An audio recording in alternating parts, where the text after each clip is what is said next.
tudo bem com vocês? Espero que sim, eu estou bem. Estamos aqui para mais uma videoaula, que no caso será aula de História e direcionada para os alunos do 8º ano. E vocês já sabem, assim como nas aulas anteriores, peguem um caderno, peguem um livro, porque nós vamos precisar. Então bora lá começar a aula, mas antes disso, roda a vinheta. Anote o número. Capítulo 5, Era Napoleônica. Então galera, hoje a gente vai dar continuidade aí aos estudos sobre o capítulo 5. Na nossa aula retrasada, na nossa penúltima aula, a gente terminou de fato ali de discutir algumas perspectivas acerca da Revolução Francesa. E no pós-Revolução Francesa, né, ali no pós-diretório, a gente teve início aí a Era Napoleônica, não é isso? Então, na aula retrasada, a gente começou de fato a discutir o capítulo 5 sobre a Era Napoleônica e a gente entendeu ali da ascensão do Napoleão até de fato o seu declínio, até o momento em que ele teve que de fato se exilar, né, para sofrer ali as sanções que foram impostas pelos países que de fato conseguiram derrotar Napoleão ali nos conflitos napoleônicos. Não é isso? A gente sabe que de fato a Europa ela se inseriu aí num contexto de instabilidade política, social, econômica, territorial, a partir do momento em que, no pós-era napoleônica, a gente precisou ver aí um novo processo de reestruturação territorial, principalmente, né, e econômico no contexto da Europa, até porque a era napoleônica deixou aí muitos pontos negativos a serem de fato reestruturados. Então hoje a gente vai continuar nessa perspectiva aí, tá? Hoje a gente vai dar continuidade o pós-era napoleônica, né? A gente vai entender hoje o Congresso de Viena, o que foi a Santa Aliança e, para finalizar, a gente vai entender aí os 100 dias de Napoleão, tá certo? Então bora lá. Pós-era napoleônica, galera. Gente, o que foi que a gente percebeu, né, que aconteceu aí no período de Napoleão Bonaparte, né, inserido aí no contexto de liderança da França, e a partir disso ele conseguiu expandir aí os seus interesses, as suas fronteiras por outros países europeus, né? Aumentou de fato,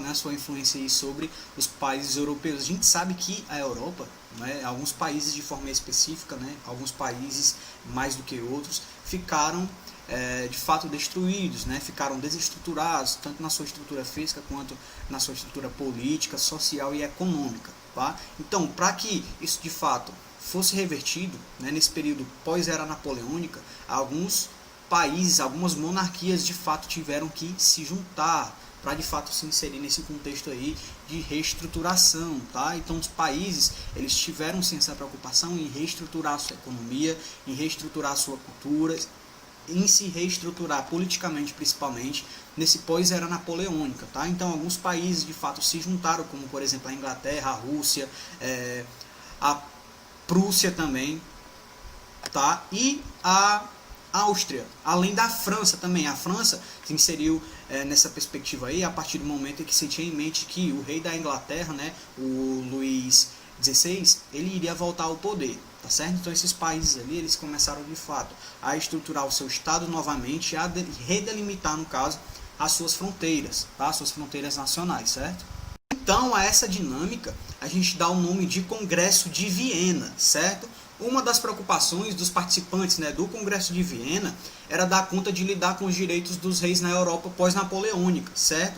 Os ideais liberais que eram definidos ali, principalmente na Revolução Francesa, tornaram a manutenção do poder absolutista algo muito difícil de se manter como antes, né? Agora, o poder absolutista de fato estava no contexto aí de dificuldades, de fato, para se manter, tá certo? Até porque a Revolução Francesa, sem dúvida nenhuma, possibilitou com que novos pensamentos, principalmente a partir do iluminismo, se disseminassem no contexto da Europa. Então, voltar com isso era muito complicado agora para essas monarquias, tá? Então, a nova monarquia pretendia ser mais constitucional, tá? E abrindo aí possibilidades para direitos políticos e sociais também, tá? Agora a gente tem aí, entre aspas, um novo modelo de monarquia, certo? Uma das primeiras ações do Congresso de Viena foi redirecionar o trono para o rei, né, para o rei Luís XVIII, tá certo?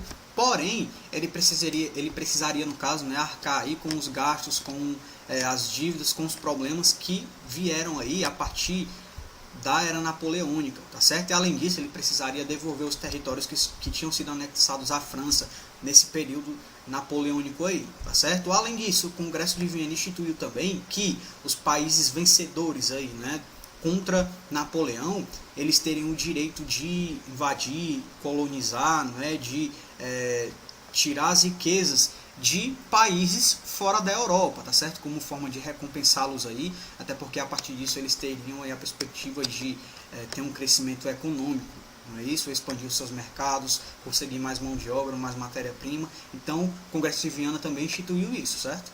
A partir disso ficou claro, né, que os países aí, as monarquias europeias, elas tiveram, sim, sem dúvida nenhuma, uma preocupação em combater qualquer tipo de movimento revolucionário novamente e, além disso, de aniquilar qualquer possibilidade de Napoleão voltar ao poder, tá certo? Então, para isso também eles criaram uma outra aliança, tá? Que é chamado, que a gente dá o nome, né, de Santa Aliança, que foi uma aliança política e militar criada, né, entre os países aí que, no caso, venceram Napoleão, né, e que se encontravam agora como grandes potências no contexto das monarquias europeias. Então a gente tem a Áustria, a Prússia, a Inglaterra e a Rússia inseridos nesse contexto aí de aliança, certo? Para que de fato fosse barrado ali qualquer tipo de tentativa revolucionária novamente, né, que qualquer ideal revolucionário advindo, por exemplo, da Revolução Francesa pudesse afetar novamente esses países.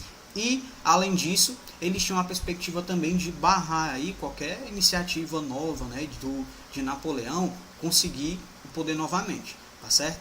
A partir disso, alguns países, né, algumas monarquias ali da Santa Aliança, eles tinham o objetivo também de reconquistar o seu poder, né, o seu poder absolutista no caso, nos países que tinham se tornado independentes aqui no contexto da América. Tá? Então eles tinham esse objetivo. A Inglaterra era a única monarquia aí, no caso, que não tinha esse objetivo, porque o interesse da Inglaterra era ampliar aí o seu mercado, né, para os países recém-independentes, tá certo? Porém, a maioria dos países da Santa Aliança queriam reconquistar o seu poder aqui no contexto dos países da América.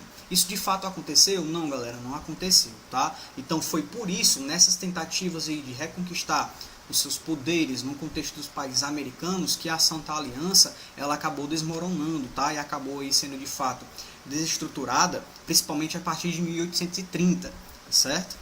Tá certo? Então, a gente sem dúvida nenhuma consegue afirmar isso, né? A história de fato da humanidade, ela mudou sim após essa era napoleônica, tá certo? As relações aí entre os países mudaram, as alianças foram instituídas, e mudaram também de acordo com o tempo. Novos contextos em relação aos países que no momento anterior serviam aí como colônias também foram mudados nesse no momento da era napoleônica, no pós-era napoleônica, não é isso? Então a gente vê sem dúvida nenhuma aí que a era napoleônica se inseriu num contexto de mudança sim, tá? Porém, quando a gente fala aí do término da era napoleônica, né, do exílio de Napoleão, a gente pensa que a influência de Napoleão acabou no contexto da França, não é? A gente pode pensar isso, mas a gente precisa tirar isso da cabeça, tá, galera? Naquele momento em que Napoleão foi exilado, a sua influência sobre a França ainda era muito grande, tá? Até porque ele tinha aí as perspectivas pautadas nos ideais da população, né, da sociedade francesa. Então, de certa forma, ele era muito idolatrado no contexto da França. Tá? Então, enquanto ele estava exilado, claro, ele elaborou aí mecanismos para que de fato conseguisse fugir da ilha e conseguisse retornar à França. Ele conseguiu fazer isso? Conseguiu, galera. Ele conseguiu sair da ilha onde ele estava exilado. Tá? Ele voltou para a França, mas se inseriu num contexto de periculosidade muito grande, até porque o poder da França estava novamente com Luís XVIII, não é isso? E o exército estava a mando do Luís XVIII. Então, a qualquer momento, se Napoleão fosse pego, ele poderia inclusive ser executado, tá? Porém, mesmo assim, diante desse contexto, ele optou em voltar para a França, sair do exílio, tá? Então, a gente percebeu um contexto desfavorável para Napoleão, tá certo? Então, quando Napoleão chegou na França, né, o monarca Luís XVIII soube disso e, lógico, mandou o exército em direção aí a captura de Napoleão, né? Se não fosse capturado, que ele fosse morto, tá certo? Porém, Napoleão, mesmo diante desse contexto aí, decidiu de certa forma enfrentar o exército, ou de certa forma dialogar com o exército em que no momento anterior quem liderava era ele, tá? Então ele acreditava aí num diálogo com o exército, num diálogo aí com os generais, tá? E numa tentativa aí de reconquistar o poder a partir do apoio do exército, tá? Então ele acreditava na lealdade do exército, na lealdade da sociedade, de fato das pessoas no contexto da França, tá? Então ele acreditava nisso. Será que era uma crença concreta? Será que poderia se tornar realidade? Sim, galera. O exército, né, os generais ficaram sim do lado de Napoleão, tá? Que tentou uma nova investida aí em relação a retomar o poder da França. Ele de fato conseguiu, e a partir disso ele deu início aí ao que foi chamado de governo dos 100 dias, tá certo? Então o que a gente percebe era que Napoleão tinha o apoio militar, aí tinha o apoio do exército, tá? E no caso o monarca, né, Luís XVIII, ele também percebeu esse apoio, então ele fugiu da França, tá certo? Para que de fato conseguisse resguardar a sua vida e a de sua família, certo? Então Napoleão de fato voltou ao poder, e a partir dessa volta ao poder ele objetivou estruturar uma nova constituição, tá certo? Uma constituição aí que desse aí totais direitos novamente ao povo, que direcionasse mais direitos ao povo. E claro, o seu objetivo era fazer com que a população de fato tivesse certeza de que ele seria aí a melhor opção, no caso, né, para governar a França, tá certo? Então ele de fato fez a mudança na Constituição, com o objetivo de trazer aí mais direitos à população principalmente, certo? Esse novo governo de Napoleão, galera, durou pouco mais de 100 dias, tá? E o Napoleão ainda permanecia, de certa forma, obcecado para recuperar os seus antigos domínios, né? E ele insistia em mais investidas militares, tá? Em mais confrontos militares. Então, em 18 de junho de 1815, né, um conflito militar ocorrido próximo ali a Bruxelas, na Bélgica, envolveu o Império Francês de um lado e a sétima coligação do outro, né, que era formada ali pelo Reino Unido, pela Holanda, pela Prússia também, tá? Então, a sétima coligação de fato conseguiu a vitória, tá? E com isso, nesse famoso conflito, né, que ficou conhecido como Batalha de Waterloo, encerrou-se novamente o governo dos 100 dias, tá? Com a derrota de Napoleão, que foi mais uma vez exilado, e dessa vez na ilha de Santa Helena, onde viveu até sua morte, tá? Então, depois desse exílio novamente, depois dessa derrota, de fato Napoleão ele não teve como mais conseguir voltar ao poder, tá certo? E acabou morrendo na ilha em 1821. Então, a partir disso, a era napoleônica de fato se encerra, tá? Então é isso, galera, a gente encerra nossa aula por aqui. Eu espero que vocês tenham entendido, e vocês já sabem, né? Caso não tenham entendido, entre em contato comigo. A gente tem o nosso Google Meet, onde a gente pode tirar essas dúvidas e ampliar as discussões que são feitas aqui nas nossas videoaulas. Então é isso, até a próxima aula, continue estudando, um forte abraço, valeu!